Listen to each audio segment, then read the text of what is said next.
کوئی چانس آپ کو لگ رہا ہے کہ دوبارہ جنگ شروع ہو سکتی ہے؟ ابھی تو 2 ہفتے کا ایک سیز فائر ہے نا.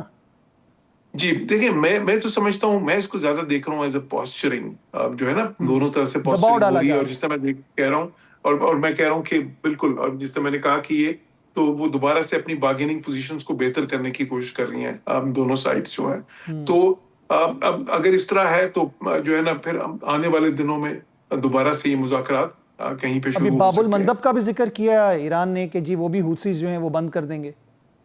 بالکل، دیکھیں اب وہ بھی بالکل ایک کارڈ ان کے پاس وہ بھی ہے کہ انہوں نے کہا ٹھیک ہے اگر آپ بلاکیٹ کرتے ہیں تو پھر ہم ایک طرف تو باقی پورٹس جو ہیں ان کو ڈسٹرب کریں گے، اور دوسری طرف کیونکہ ہو کیا رہا ہے وہاں پہ، دیکھیں سعودی عرب کا جو تیل ہے جو سب سے زیادہ گلف میں تیل وہیں سے آتا ہے، وہ ہم اب 7 ملین بیرل کی بات کر رہے ہیں جو وہ ایکسپورٹ کرتے ہیں. اب وہ انہوں نے اس طرف کے پورٹس تو ان کے بند کر دیے، جو ظاہر ہے کہ یہ جو اس کی ابنائے ہرمز کی بندش سے. لیکن جو ویسٹ کی طرف کے پورٹس ہیں، جو ہے نا امبوہ کا پورٹ ہے مثال کے طور پہ، تو انہوں نے ایک پائپ لائن بنائی ہے آئل کی، جس سے وہ سارا آئل ادھر شفٹ کر دیتے ہیں. کیپیسٹی اس کی تقریباً 7 ملین کی ہے، اس میں سے 2 ملین ان کو چاہیے ہوتا ہے اپنے استعمال کے لیے، 5 ملین بیرل جو ہے وہ وہاں سے ایکسپورٹ کر سکتے ہیں. اب یہ جو ہے نا لیکن وہ پھر تیل گزرتا ہے باب المندب کے تھرو. تو اب وہ اس لیے ایرانی کیونکہ وہ ان کو پتا ہے اس چیز کا کہ سعودی تو اپنا خاصا زیادہ آئل جو ہے وہ شفٹ کر چکے ہیں دوسری سائڈ پہ. اسی طرح یو اے کے پاس بھی ایک پائپ لائن ہے، وہ بھی شفٹ کر سکتے ہیں.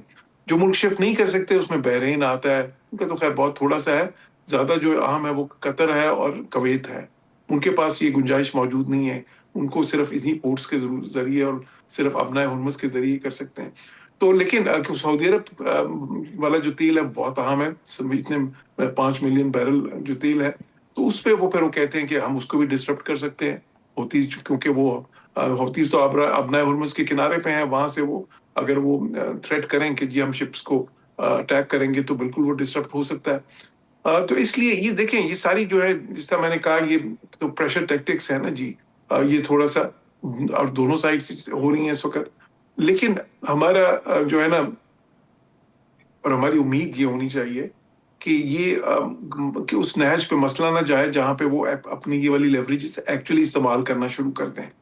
کیونکہ اگر لیٹ سے کہ خیر امریکنز وہ بلاکیٹ تو کر رہے ہیں، لیکن اس بلاکیٹ کے بعد اگر نیکسٹ اسٹیپ یہ آتا ہے کہ سعودی جو انہوں نے تھریٹ کیا وہ اپنا تھریٹ کا کیری آؤٹ کر لیتے ہیں اور ادھر سے حوثیز بھی کچھ جو ہے وہاں پہ گڑبڑ کرتے ہیں، تو پھر مسئلہ مزید کمپلیکیٹ ہو جائے گا.